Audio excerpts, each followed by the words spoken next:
Okay, balik po tayo dito sa part 2 ng ating naging unang topic. Ito po yung sinasabi natin merong 4 na kaharian na nandito sa daigdig at nandito sa Pilipinas ngayon. At yun po ang ating tinatahak. Tayo po ay naputol doon sa sinasabi natin hindi magkakaroon ng ibang Diyos, no? Ang bansang Pilipinas o ang bansang Israel. Yun ang sinasabi.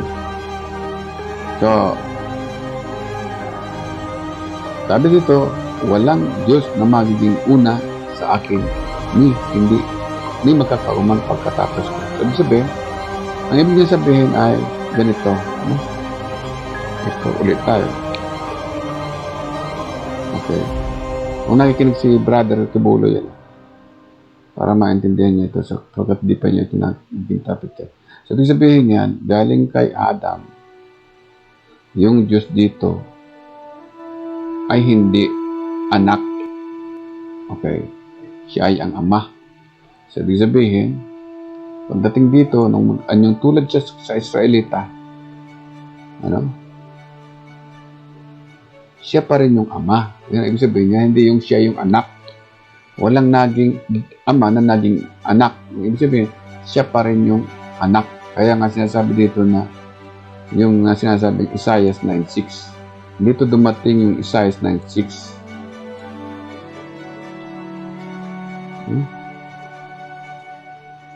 Dito.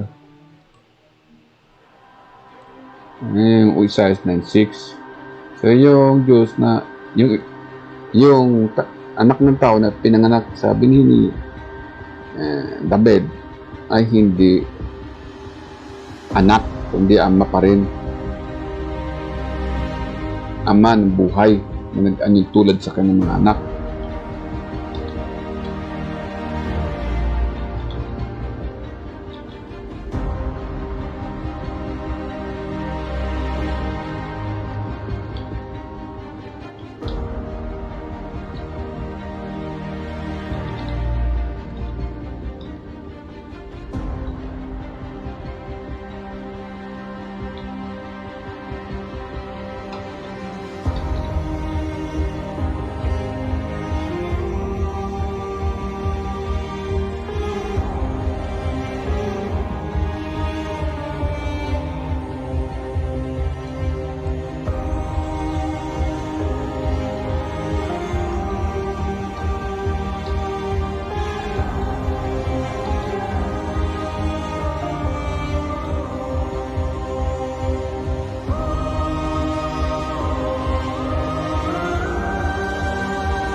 Yan po ang susi ng buhay, ano? So, yung Diyos ng Israel, hindi siya lumabas dito na anak ng Davao. Lumabas din siya bilang ama ng buhay sapagkat hindi siya namatay. Walang hanggan ang kanyang buhay. Pinanganak yung kanyang katawang laman pero yung espiritu niya hindi namatay. Binuhay niya yung katawang laman niya kay Haring David, yung human image o yung anyo ng kanyang kaluluwa. Nag-anyong alipin, no? Ang ating Diyos. Hindi siya nag-anyong Diyos anak, no? Hindi siya nag-anyong Diyos espiritu at hindi din siya nag-anyong propeta ng Islam, no? So, sinasabing totoong God of Israel na binabanggit sa Isaiah 43:10-15 na dumalang ng tao ng heaven and space din sa Genesis chapter 1 at Genesis chapter 2, yung gumawa ng lahat ng bagay sa langit at sa lupa ay Diyos ng Israel. Siya ay ama ng mga espiritu ng kaluluwa ng tao. At yung ama ng espiritu ng kaluluwa ng tao ay ibinigay niya ang kanyang espiritu, inilagay diyan sa anak ni David upang ipakilala ang buhay na walang hanggan sa sangkatauhan. Hindi sa sangrelihiyonan. Okay? sa sangkatauhan. So, maliwanag na sinasabi dito na ang pinaliliwanag dito ng Diyos, ng Ama natin. Okay? Pag sinabing Ama natin, yan yung nasa sinasabi natin na John. Okay, makikita mo rin sa John 8:42. Okay? John 8:41-42. Okay? Okay. Yan yung nasa Matthew 6:9. Yung ama natin sa langit, no? Hindi ama sa church o sa mosque. 15. Matthew 6:9-15, ano? So, lagyan natin, ha? Yan yung sinasabing, ang kaharian ng langit, sinasabi niya. Ibig sabihin ng kaharian ng langit, yung mga taong ginawa niyang bansa, ano? Saan niya ginawang bansa? Yung mga tao, no? Sa kanyang hininga, mula sa kanyang hininga, ginawa niyang bansa yung mga tao. So, paano mo sasabihin na mga anak bayan ang nasa Pilipinas? Kasi gusto mong ipaama doon sa father of murderer. So, yung father of murderer, yung father of civil war sa buong mundo, eh, sinasabing mandilin lang na dumiling lang sa buong sanlibutan. Yung John 8:44. Ayan, yung matandang dragon. Yung mga anak niya, ginawa niyang sinungaling, mamamatay tao. So, di ba, si Juma Season, mamamatay tao, historically. Duterte, mamamatay tao, di ba? Marcos, mamamatay tao. Yung lulo niya, mamamatay tao. Si Mahong, nanakaw. Sino pa? Si Emilio Aguinaldo, mamamatay tao. Magnanakaw, di ba? So, marami, no? Lahat ng naniwala na ang Pilipinas ay bayan, mga mamamatay tao, sapagkat tinatanggal nyo ang anyo ng Diyos sa bansang ito. Ninililan nyo ang buong mundo na kayo ang anyo ng Pilipino. Kasi sinasabing anyo ng Pilipino, hindi mo mabubura sa langit. Kasi sinasabi ni Dr. Jose Rizal na siya ay nilikha ng Diyos mula sa hininga o mula sa kapangyarihan ng breath of life ng may likha ng langit at ng lupa. So, dapat matuto kayo, no? So, sa madalit sabi, yung nakikinig din yung mga pare na nagbautismo kay General Yepe, isang People's Liberation Army na kaibigan ni Rodrigo Duterte, na kapatid niya o pinsang buo niya diyan sa Xiamen, dahil pares sila mga Xiamen na mag-anak ni General Emilio Aguinaldo at naging kasama-sama ni Corazon Aquino diyan sa Malacanang ng panahon 1989, no?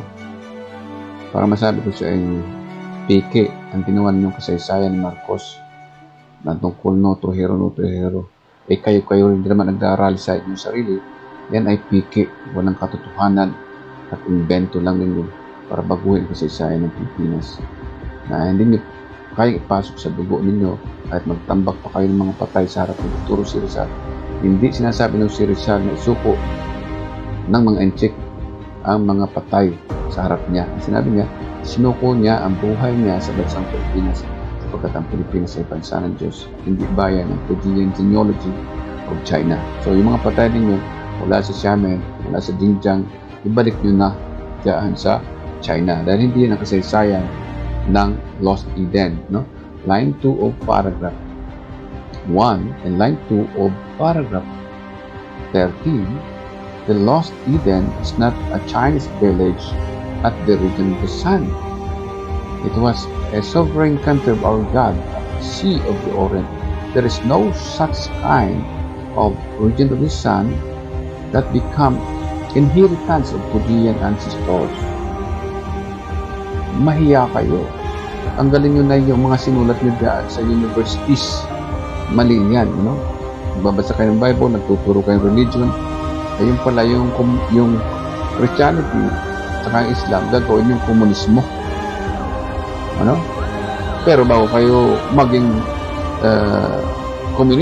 communism, nag-convert muna kayo ng Catholic. Yung iba sa inyo nag-convert ng Islam. Di ba? Mas nauna ang communism mas nauna ang Christianity kaysa sa Islam. Mas nauna ang Islam kaysa sa communism. Pero ano ang nauna? Alin ang nauna? Sino ang foundation? O di ba, yun ang sinasabi dito ni Dr. Rizal.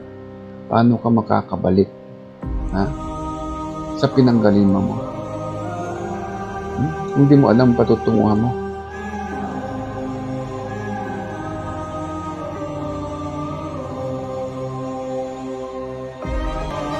So, paano ka raw rarating sa paruroonan mo kung hindi mo alam yung pinanggalingan mo? So, why you do not know the dignity of your birth at the region of the sun?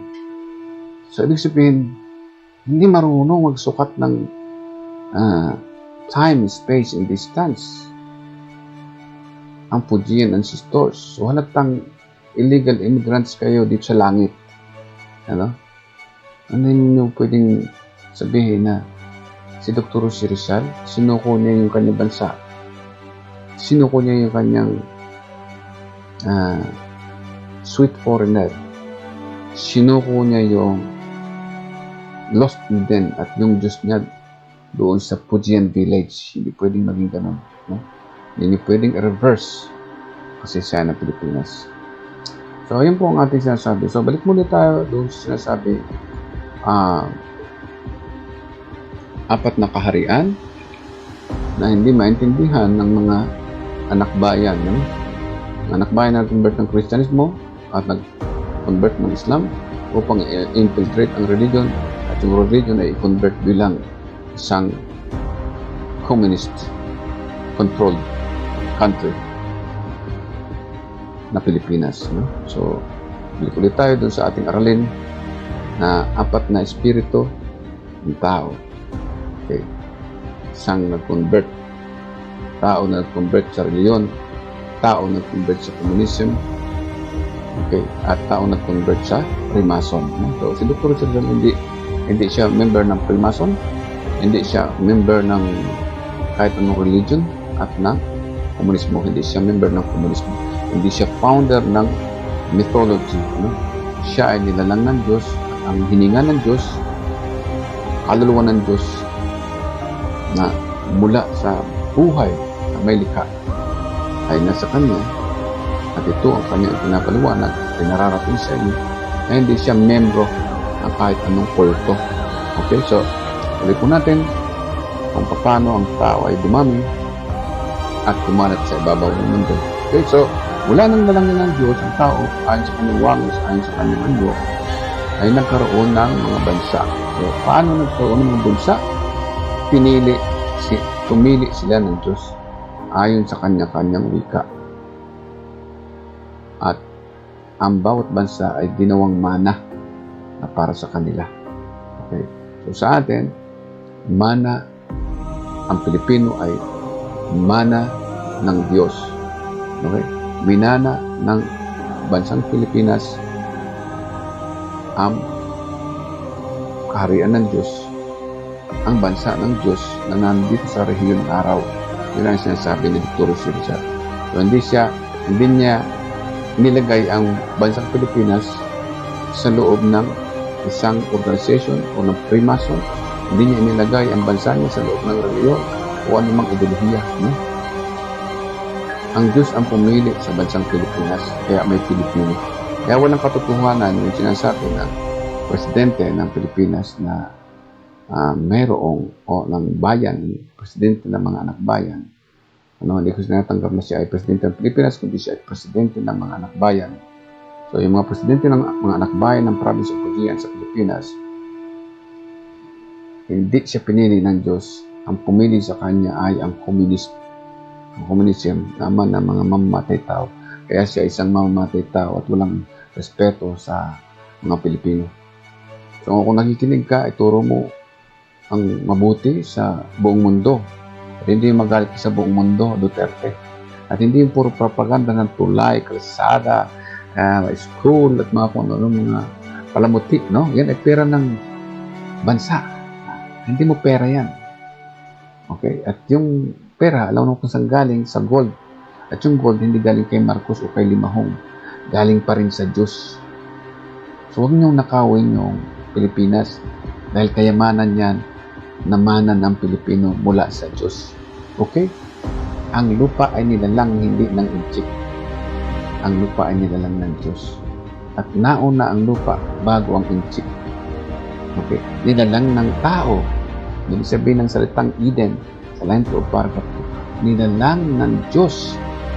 Nilalang ng Ama ng tao sa kalangitan.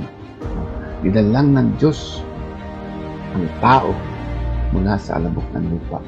At binigyan niya ng buhay. So, hindi mo pwedeng sabihin na at nilalang ni Domingo Lampo, no? Ang Diyos at ang inchik, no? At ibinigay ang ginto kay Marcos. Hindi pwedeng ganon, no? So, mali na ang kasaysayan ng mundo, mga kapatid. Magsisi na kayo. Hindi totoo. Sisirain niyo lang yung pamilya niyo. Masisira kayo, mawawasak kayo. Pag patuloy niya, kayo ang mawawasak. No? Ang Diyos ay nilikha niya ang mga bansa bilang kaharian niya sa langit. No? Matthew 6:9-15. Hindi nilikha ng Diyos na masonry ang buong kalangitan. No?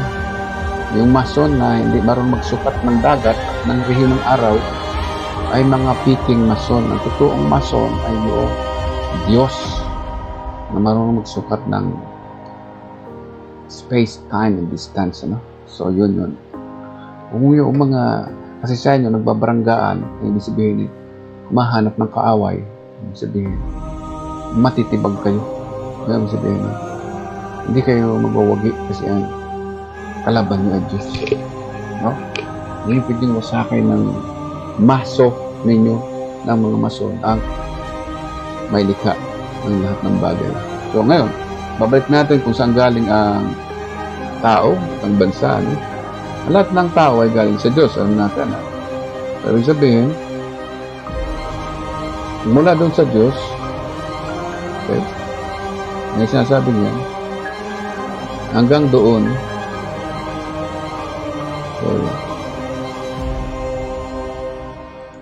okay. Wala dito sa Diyos hanggang dito sa sinasabing Isos or Jesus or Isa or Messiah ng Israel. Yan ay creator. Hindi siya lumalang ng ibang Diyos pagkatapos niya. Ang nilalang niya ay yung totoong anyo niya sa gitna ni Haring David bilang alipin. Ganyan siyang alipin, nakitulad sa mga tao. So, ibig sabihin, galing sa Diyos, Ama ng tao, lahat ng pinanganak mula kay Adan ay mga tao, hindi mga reliyon, hindi mga komunista. Kasi ang komunista hindi bansa. Yan ay infiltration at saka distraction. Ganon din ang reliyon. Walang reliyon na galing kay Adan. Ang sinabi dyan, yan ay mga tao. Ibig sabihin, gagawa ka lang ng square dyan. Hanggang dito naging tao. No? Yan yung mga tao. Anyo ng tao mula sa tree of life ni Adan. So, anong nangyari dito? Ano? Yan yung original na foundation. Yun yung alpha. So, anong nangyari dito sa second phase? Sinasabing New Testament. Sa New Testament, nawasak ang tao. Unang-una, nagkaroon ng reliyong Kristiyano. Nagpatayan ang Kristiyano sa Kristiyano. Okay? Karoon ng Kristyanismo. Okay. Ano bang maganda? Sa kanan muna siya. Tama, sa kanan. Kristyanismo. Dumami ang mga Kristiyano mo, nag-away-away, yung iba nagpatayan. Naging Trinity. Diba? Yung iba, naging oneness. Diba? Yung iba, naging 2 in 1. So, yun yung Trinity. 2 in 1, 1, 2 in 1, o 3 in 1. So, yun na. Naging religion na ang tao. Wala na yung anyo ng Diyos. Mag-convert ka muna dito kung gusto maging kasing anyong tao nila. So, dito naman yung Islam. Lumabas. Okay. Reliyon na naman. So, gawin natin itim. Ayan. So, mga din siya, naging Sunni, at Shiite. Naglaban-laban din siya. Naglaban-laban din, nagpaparatayan din. Pag Allahu Akbar nito, may regalong 72 virgin. Okay. Dito naman si Emilio Aguinaldo, lumabas. Saka si Santa Claus. Di ba? Di alak ka kung gusto mo. Papalain ka. Papalain kita ng alak. Saka piyesta. Yun, sabi niya. Sumamba ka lang sa Diyos namin. Ito naman. Allahu Akbar ka. Maglagay ka ng bomba. Napatayin mo yung mga tao na nandito. Mga lahi na yan. Pag di sumamba rito sa Islam, itong papatay niya yung mga tao dito. Kasi kailangan mag-member ka. Yung hindi sasamba doon sa Christianismo, sabi dito walang kaligtasan. Sino maligtas ba? Yung sumampalataya sa Diyos na may lang ng tao. So ito, mula dito, mga tao. So, yan yung sinasabing kaharian ng 4 na kaharian. Yung isa lumabas, komunismo. Di ba? Kung ginawa ng komunismo, ayan, pinanganak naman daw niya yung Diyos. Sabi niya, yung Diyos ng Pilipinas, ng bansang Pilipinas, ay galing daw sa kanya, pati si Rizal. Kung ginagawa niya, nag-member siya dito, Okay? Ito sabi si Lamco.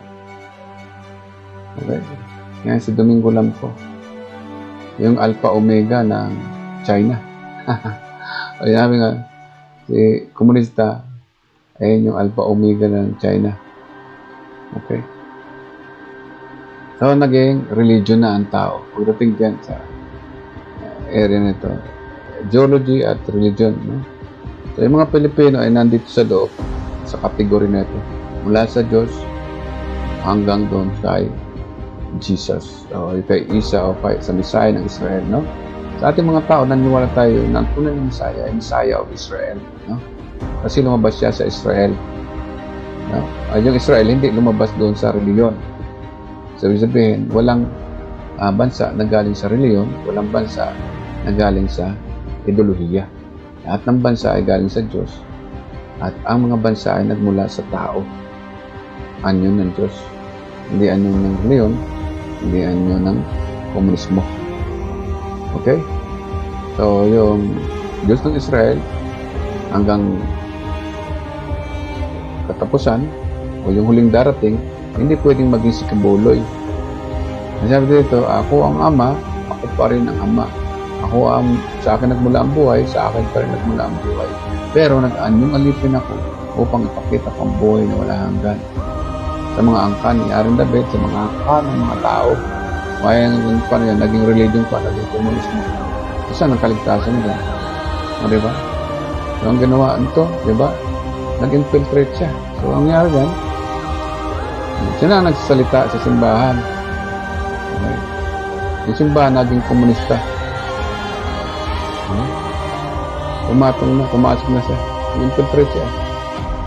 So, yung simbahan, hindi nagsasalita ng tungkol sa mga Pilipino. Nagsasalita na siya tungkol kay Domingo Lamco na kay Domingo Lamco yung Pilipinas. Doon naman sa Mindanao, sa Luzon niya na, sa Mindanao, no? Infiltrate naman niya ang Mindanao. Ang komunista. Sabi din niya, ganun. Lapu-Lapu ay isang kausog na galing sa China. Tapos na. Nawala. Ubus ng Pilipinas. Lahat napunta ay sa dugo ni Domingo Lamco. Naging made in China. Okay. Yan yung sinabing the founding of New China.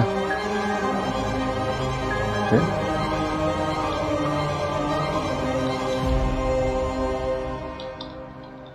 China.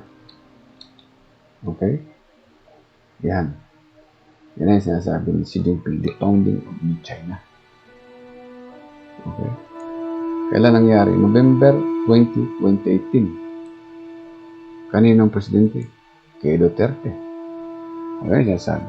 Samantala, sinasabi ni Dr. Richard, ito yung sangkatauhan, nilikhang mga bansa ng Diyos. Blessed is the nation whose God is the Lord.